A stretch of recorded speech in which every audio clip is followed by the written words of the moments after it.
Joe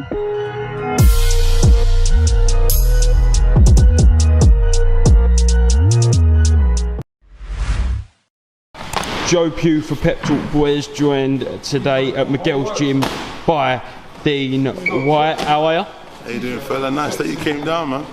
Yeah, no, really good day, really good gym, seeing the boys sparring, some tasty little sparring with Tony Banch. Yeah, it was a busy day today. There's a lot of people in there today. Sometimes it's not always like this, sometimes it's really quiet, sometimes it's medium, but today is really busy, which is good. And it makes the atmosphere a lot better, you know what I mean? Tony was sparring, Sully over there. Sully's the game little Saudi kid, and it was interesting, it was good, you know what I mean? Both of them haven't really sparred for a long time. Tony's fighting soon, so he's been, I think they started last week, but it was good. They'll pick it up and just continue doing what they're doing, but yeah, it's a work in progress, you know what I mean? Yeah, no, definitely, and talk to me about the Black Box promotion show on the November the 6th. The gym's buzzing for it. Yes, the Black Box Global, we launched that, which is the promotion, so November the 6th we've got the show. We're slowly getting fighters on there. We've got a few at the minute. I think we've got about 7. We did have about 10, but I don't know. Some of the guys' medicals might not come in time. Some of them have been matched. About 3-4 of them have been matched. That's good. It's actually quite a lot to do, you know. Like today I was super busy this morning doing stuff. I've only got 3 weeks. I've been talking to a few promoters this morning and they're like, listen, there's a lot to do, sunshine, you better get your skates on. So I had to get my skates on this morning, make a lot of calls, booking some stuff, and that's what I've done. So yeah, it's interesting, challenging.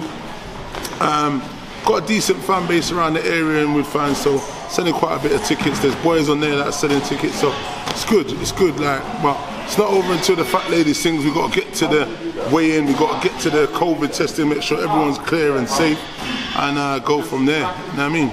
And for anyone who wants to get a ticket, where can they buy the ticket? They can just DM me, or if you look online, you can buy it online. But we've got them here at the gym. The boys have got them, so they could just DM me, DM Tony Banch, IFE, any of the boys who are fighting. We've got tickets, but yeah, I've got tickets and stuff anyway. Brilliant. Let's talk about the big fight last weekend. Amazing fight, yeah. What a fight. It was absolutely brilliant. Tyson Fury versus Deontay Wilder 3. What did you make of it, Dean?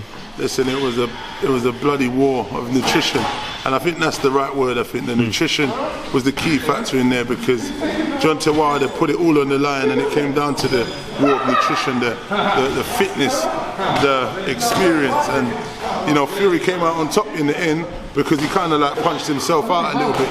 From the 5th round, there was not much left in the tank of Wilder, but every time when you thought he was on the way out, he seemed to get a resurgent and rally. And I mean, for fans, as boxing fans, it was an amazing fight.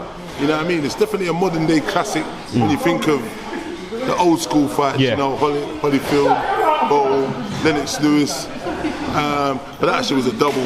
Holyfield, Fraser, those kind of, you know what I mean? Those kind of trilogies when you talk about that kind of thing. But I mean, listen, great classic, man. It's great. Those boys, just credit to them, man. You know, Wilder, we had a lot of questions with him because of the obviously people talked about the tomato cans, they called it, that he had faced previously. But look, he showed his heart. He showed that he wanted to go out on his shield and showed that he's a warrior. And it was great, man. It was a great spectacle to watch. And it's a shame, obviously, they didn't really shake hands and stuff, but there's a lot of animosity, a lot of adrenaline, a lot of emotions. If you know, at the end of fights, if you've been stopped and so on. And I think he wears his heart on his sleeve. Hopefully one day these guys can, and I think they will, one day shake hands and say, you know what, we've done an amazing job through 3 fights, you know, many rounds. What was it, 36 rounds of boxing? Yeah, just under, obviously, because round 7 and round 11, but yeah. So, you know, still a lot of rounds of boxing they shared, and a lot of blood, sweat and tears, man. That's history. Both of those guys, who knows if any of them will be the same after such a grueling encounter, because Tyson Fury now stating that he needs time off because, you know, it was a hard fight for him.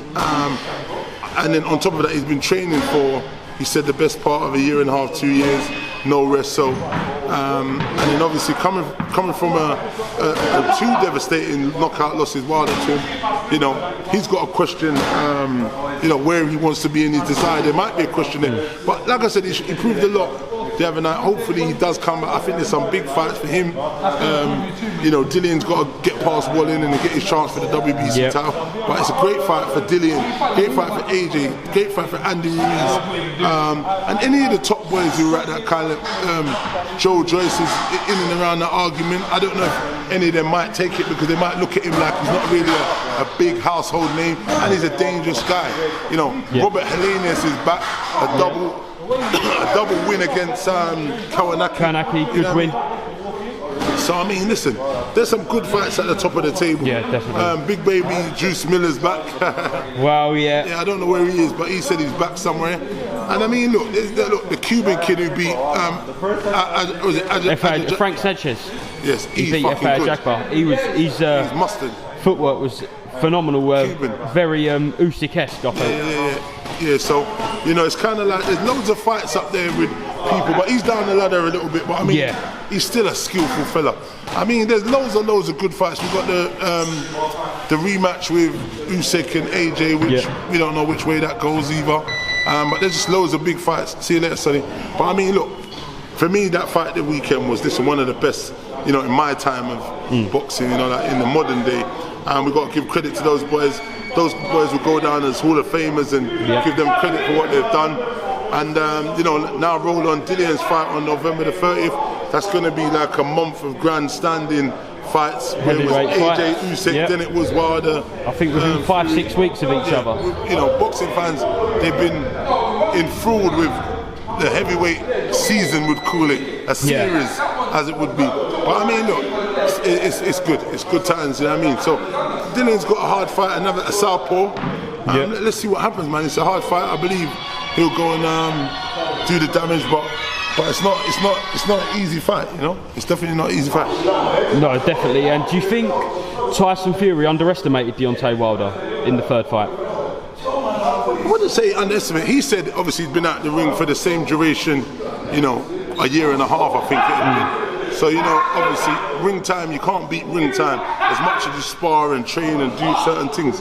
So it's one of those. But I don't think he did. I feel like Deontay Wilder's mentality was different in this fight. You know what I mean? I feel like Malik Scott was a great addition to the team. And it spurred him on, it gave him great impetus and energy. And I think that they've got a gel there as a bond. And you kind of listen to them because both corners are giving each other the right act. You know what I mean? So I feel like, you know, Deontay Wilder came out right, he was jabbing to the body. I felt like he exploded a bit too much energy early as well. He was a bit too explosive. He was never going to last the duration, putting that kind of output out. Too heavy, do you think he was? Maybe the muscle was always going to play a part down the stretch as well. He looked in amazing shape, as he always does. But I mean, I felt like he put too much energy. I think if he was a little bit more relaxed and was doing the same thing but just touching the body a little bit more, less explosive, less aggressive, because he was really going for that body shots. You know what I mean? And I think that bloody took his toll on him. And then obviously Fury was going to the body nice, doing some nice stuff in there. So yeah, it's just one of them. Definitely. And you speak about Dillian. He's out October 30th. Against Otto Wallin, and if he comes through that, it was announced during fight week that finally the WBC will order his mandatory shot against, we now know, Tyson Fury. How happy was Dillian to hear that? Yeah, of course he's ecstatic, but at the same time it's only a bit of news that he'd heard on many occasions, but at the same time, look, he's got to get through Otto Wallin, and then on top of that, it's a thing, will Tyson Fury fight him? So, you know, it's all good, but then it's, you know what I mean, it's not anything concrete set in stone, you know what I mean? So, you know, he's just looking at the fight that's in front of him, but he is in his mind thinking, well, look, I've got my opportunity now to fight for a world title, you know, when I get through this hurdle, which is Otto Wallin on October the 30th. But like, it's not a foregone conclusion. We know heavyweight boxing. He's rough, rugged, he's ready. We saw in the fight with Tyson Fury, he can box, he can move, and it being a southpaw. If he was an orthodox fighter, I'd give it a little bit more of a bit more of an easier look. But you know, he's a southpaw. That's still his first southpaw as a professional. and it's just going to be tricky. But look, once Dillian closes this and catches up to him, I think the power shots are going to start making it, telling the story, and it's going to start, making the noise it needs to make. But let's see what happens. No? Where would you rank Otto Whyte in the list of Dillian's opponents, the Povetkins, the Parkers, the Chisoras? Is he up there? He's very much up there. I didn't even add him on the list earlier, but he is up there because he pushed the WBC lineal world champion to the limit. Some would say, really, if that was a normal man, they would have stopped it and he would have been champion of the world right now. So, when you look at that, it shows how, durable he is, how good he is. And look, he actually went the distance. Deontay Wilder couldn't go the distance twice. So that shows you what that is. So there's durability. But yet again, that was Tyson Fury literally was in his second fight because he fought Schwartz. He fought Wallin. So that Tyson Fury is a different Tyson Fury to the one now. It would be interesting to see how he does fare with him, but not right now because Dillian deserves his shot. But I mean, at some stage it will be interesting to see if he blows through him now. Does Dillian believe that Tyson will fight him if he comes through fighting? You don't think? He doesn't believe that. Why not? Because he said the WBC has sanctioned it before for the diamond belt and the regular, and he didn't take the fight. So Tyson Fury is looking for big fights. You know what I mean? That's his dad John said it. He said it. He maybe doesn't credit Dillian Whyte. I don't know. Then he did all that shit talking about I'm going to fight. With October I'm going to fight Wilder. I'm going to smash him up. December I'm going to fight Dillian, and then I'm going to fight that Dossa Billy bodybuilder AJ in, I don't know, January, February, and now he's saying he needs time off. So what Tyson Fury says and does is totally just different. But listen, I'm a big fan of Tyson Fury. He is a hell of a character. He's a huge personality. He's a huge and imposing person in the ring, and he uses his boxing skills, his weight and his size all to his advantage, which is brilliant. Someone that big shouldn't have that much skill and be able to do this stuff he does. So I'm a fan of boxing, so I'm a fan of his and I love what he does. In this instant, obviously, once he fights Dillian, I will be no longer a fan, we'll be rivals. But any time other than that, I'm a fan and I love what he's doing. And he's a character, he sings, he dances, he bloody does it all. And a hell of a boxer. He'll go down as a Hall of Famer. And he talked all of this into existence, which is, it shows you how strong and powerful wording is. You know what I mean? So credit to him, man. He's the champ, and we, as much as anyone wants to hate or say anything, we've got to give him his credit.